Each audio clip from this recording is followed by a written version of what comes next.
3 days ago, I was out in the surf in a hood because it was 10 degrees and extremely cold. 3 days later, we get a heat wave of over 35 degrees. And as many of you know, the heat in the UK is not like other countries. It is extremely humid and UK infrastructure is not built to handle this kind of heat. It's built to keep out the weather and keep everyone warm. So I went for a surf this morning and I thought, why don't I put together an EDC video about what I carry during a heat wave or in the summer in the UK. So I'm going to share some really important upgrades to the EDC that I don't usually carry on a grey day in England. Welcome back to Charlie Survival. If you're into calm, practical UK survival and preparedness, hit subscribe and comment down below how your EDC is changing for the summer weather. So the main priorities are hydration, salt, shade, cooling and power. So let's start with the bag itself. So this is just an ordinary 30-litre day pack. It's got loads of storage with bottle holders and straps. And it's just one compartment in the middle which you can stuff all your stuff in, which I really like. So on the straps, it does have a compartment where you can put your drinks bottle and another one for things like pens, lighters, notepads, car keys, just all your important things can go in this little pouch. So this is actually from Passenger and they've really thought about ventilation in heat. So there's two pads on either side and a really nice place for ventilation in the middle. So it just keeps your back really nice and cool. And in the bottom, there is a waterproof cover that you can put over the bag if it starts raining. There is a front compartment as well for easy access, so for first aid and stuff like that I keep in there, but it is really just a simple bag and that's why I really like it. So next up we have a Yeti cool bag, and I use this so much in the summer. I just put an ice block in there and it keeps my food cool literally all day. And on top of the cool bag I actually have this carabiner. Now this is a new kind of addition that I've only just got. I used to just use the cheap kind of carabiners that came with things that I brought, and then I decided to actually invest in a proper climbing one, and the difference in ease of use and the quality is just incredible. And I've started to just keep this attached to my belt just on normal days, just because you can attach anything you want to yourself, from cups to bottles. It's just so useful to have one. But for now, I just use it to clip my cool box to my actual bag. And in front of that, we have some snacks. So I think it's just so important just to have a bar, some nuts, just anything.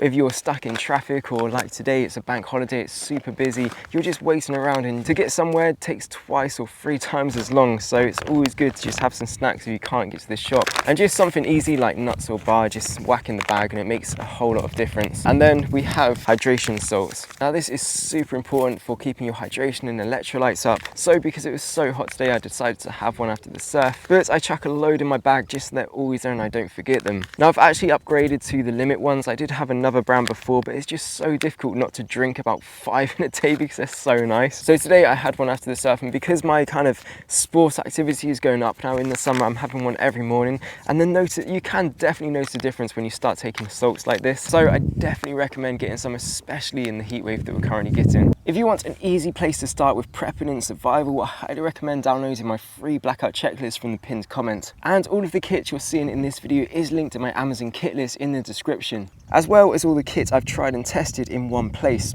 And if you want the full step-by-step prepping and survival guide, I highly recommend joining the UK Crisis Readiness System course. It goes into far more depth than I can fit into one single video. The link to that is also in the pinned comments. Next up, something really important, sun cream. Now you're probably wondering, why do I have a Badger Kids one? And it's basically because the ingredients in this is just incredible. There's a lot of sun. I'm not going to go down this sun cream debate, but there is honestly some pretty nasty stuff in sun cream, and this is all like natural ingredients in. So when you think of like kids stuff, you think it's going to be less mild, but if you think about a kid's skin, it is super soft and just it's going to catch the sun more than an adult skin. So in all honesty, this should be more powerful than like normal sun cream. But like I said, it's just basically marketing. If you look at the ingredients on the back, that is basically what it is. It just says kids on it. So yeah, I've actually been using that for years and it's just incredible. It's one of the best sun creams that I've used, apart from when I'm in the surf. I use this stuff called Surf Dirt, and that is just a really powerful sun cream. So when you're in the surf, the sun's not only coming down on your head, it's also reflecting off the water back up into your face and your neck, and just really takes a toll on your skin. So that is why I use a different sun cream for surfing, because I do need a really powerful one. And then up from that we have a head torch. Now this is just for late nights. So you know, on the summer evening you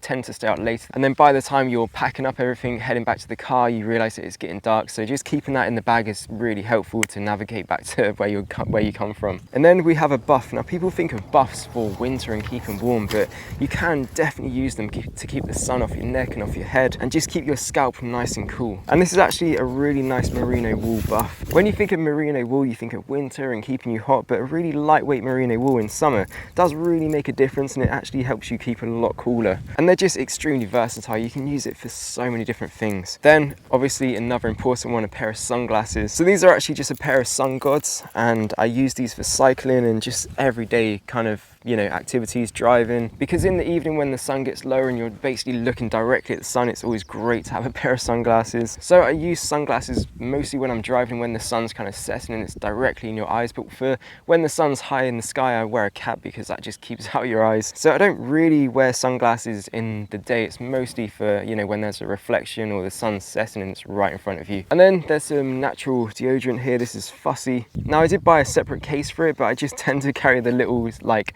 refills around because it's just lightweight and easy to just put in the bag. And then we have something really interesting, which is an umbrella. Now you're probably thinking, why is there an umbrella in here? It's not raining. But honestly, just putting this in your bag, and when you're in an area like this where there isn't that many trees or sheltered spots, it just makes all the difference to keep the sun out your face. And just if your kids need it or your partner needs it, just give it to them. Next up, we have a really powerful fan, and this is actually a 5,000 milliamp battery as well. So you can charge stuff with this. You can use it to cool yourself or your partner or your kids down. And this is also something so important to have in the car. When the car's been sitting in the sun for ages and you get in it and you're on your drive, everyone's just moaning.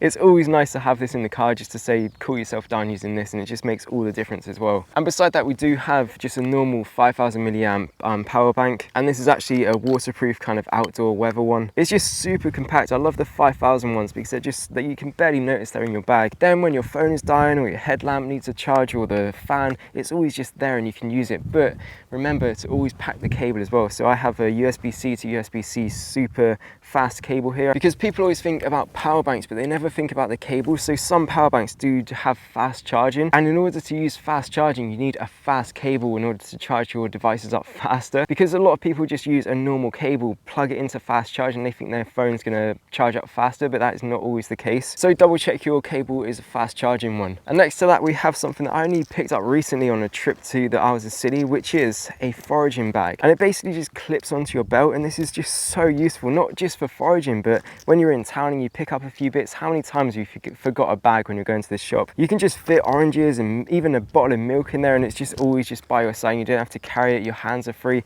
It's just so useful to have. And also obviously for foraging, if you find plants or anything that you want to pick up and dehydrate or keep, you can just put it in that bag, and it's just so helpful to have. Then we have a small travel first aid kit. Now this is great. It has all the essentials in, but it's just really compact. So we have an ice pack in there, some nitrile gloves, gauze dressing, antiseptic wipes, tape, safety clips, and a CPR kind of mouth-to-mouth cover. I also keep one dehydration salt always in all of my first aid kits, just because I only keep one in there because most of the time I will forget that it's in there, but it's always there in case someone does need one. And there's also a foil blanket. Now this is another one, like the umbrella, the neck buff. It's like you think of these when it's cold and wintry, but honestly in the summer you can use this as a shelter from the sun. So most of these items are universal from winter to summer, which is actually awesome. I'm doing an outdoor first aid course tomorrow, and I'll film all of it and go through different things. I wish I did that before this to like revamp all of the stuff and what to use it for, but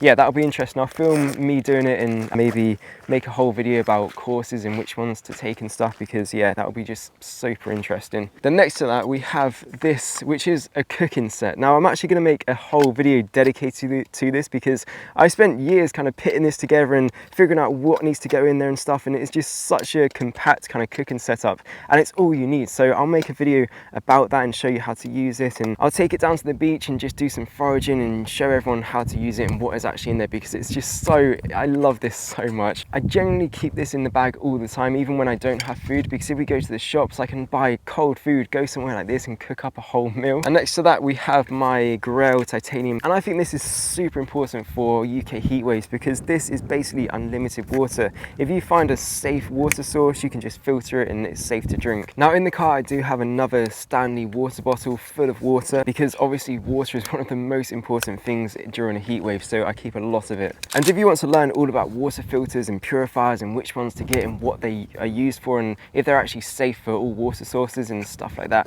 I recommend watching the water purification video that I released on the channel. Then above that, we have a Thermarest sit pad. Now I've actually only had this for a year, but I use it so much. Where I live, the terrain is super rocky and just uneven, and it's just hard to sit down anywhere, and this is just so lightweight. You can just put it in your bag, and whenever you want to sit down, you just literally unfold it, sit on that, and you're nice and comfy. You could carry around a camping chair and that's like fine, but in all honesty, the times I've brought a camping chair with me and never used it because it's just so fiddly to pick up. But with this, you literally unclip it, put it out, put it on the ground, sit on it, and you're literally comfy within seconds. So it's just one of those kind of things that just makes a day out just more enjoyable and just stops your legs from having pins and needles and being really uncomfortable. So there we go, that is basically it. Now actually, I didn't talk about what I'm actually wearing. So on my wrist, I just have a normal analog watch. It's just a Casio G-Shock. So this is completely waterproof. I wear it surfing, so it doesn't really get affected by salt water either. And it's just one of those watches that are just super durable, and you can drop it, hit it against things, and it won't really affect it. And then I have this passenger long sleeve shirt, and this is just really nice to keep the sun off your arms. Now a lot of people again think long sleeves means more heat, but in all honesty, if you keep the sun off your arms, you do actually cool down. As long as the fabric is relatively lightweight, it does really help. And then I have these Munson shorts. I think that's how you pronounce it, but these are basically wax cotton. I brought these about 2 months ago, and in all honesty, I've worn them every single day, and I think I'll be wearing these every single day for the rest of summer. I've actually found it ends up being cheaper in the long run if you buy a quality pair of shorts and just wear them into the ground and keep replacing cheap ones. And so far, these have not got any damage on them whatsoever, and I've worn them every single day. And like I said, you just wax them and they become really nice and waterproof. And attached to them, I have my EDC carabiner. This just has a Leatherman micro on it, a torch, and a ferro rod. And I found that is basically all I need for everyday kind of use. I'm also wearing a full grain leather belt. Now this is great for stropping knives, and I just found that a full grain leather belt just lasts so long, and it's just super nice to have one. Now you'll probably notice this is a lot different to an American style prepper EDC video. There's no Glocks, there's no massive machetes and knives. So if you actually do want me to make a video on what's legal to carry in the UK, because the knife rules are very strict here, comment down below and I'll make that video in the future. And then last of all, we have my iPhone 15, I think this is, with an absolutely battered case on it. So there we go, that is my EDC updated for summer 2026 with all these heat waves. I think this is such an important video to make right now. If you enjoyed this one, comment down below and let me know if you would add anything to this or what you carry yourself. I'd love to hear, and I know the community would as well. And again, the Charlie Survival Amazon kit list with all these items I mentioned in this video is in the description, and the free blackout checklist is in the pinned comments, as well as the UK Crisis Readiness System course. I highly recommend checking it out if you want to get yourself and your home more prepared. If you enjoyed this one, I'll be sure to make the video about my cook set and what is actually in this and how to use it. So if you are interested in that, I'll put it on screen now. Click it and I'll see you over there.